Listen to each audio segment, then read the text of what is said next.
We're now logged in as a manager, so we're going to look at how to create new users and then to give them some courses to do. So as a manager, you get this team tab here. So if we click on the team tab and go into user management, you can see here that we've got Bedrock stores, and the only person in that hierarchy point at the moment is Wilma. So Wilma needs to add Betty as another user. So Betty Rubble will become a new student on here.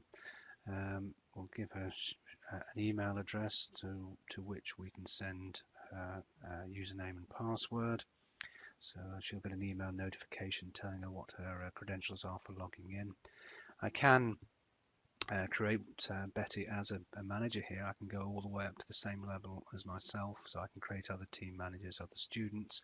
I could also give Betty the authority to approve paid for content if I wish for, but we recommend that you just keep a small number of people with that ability. So once we've done that, we scroll to the bottom and we click on create account, and Betty is up and running. You can see there's a summary here of the information that's been sent to Betty. She's got a username of Betty Rubble 2 or B Rubble 2 and a password, and she can log in straight away. So if we go back to the team area, you'll see here now Betty has got a profile. Now, if there's a particular course we want her to do, we click on Betty Rubble and we go to her learning page. And what we can do is a button that appears here in the team area called allocate. So we click on the allocate button and we choose a course for her to do. If it's a free course, so we give her the guide to brick, we click allocate, and that's immediately available to her. If it's a paid for course, so one of the building blocks courses, so she wants to do maybe the manual handling course, we click on manual handling and we scroll down and we see there's a little button that says request there. And that's because it's a paid for content. We have one check loop to go through. So we click on the request.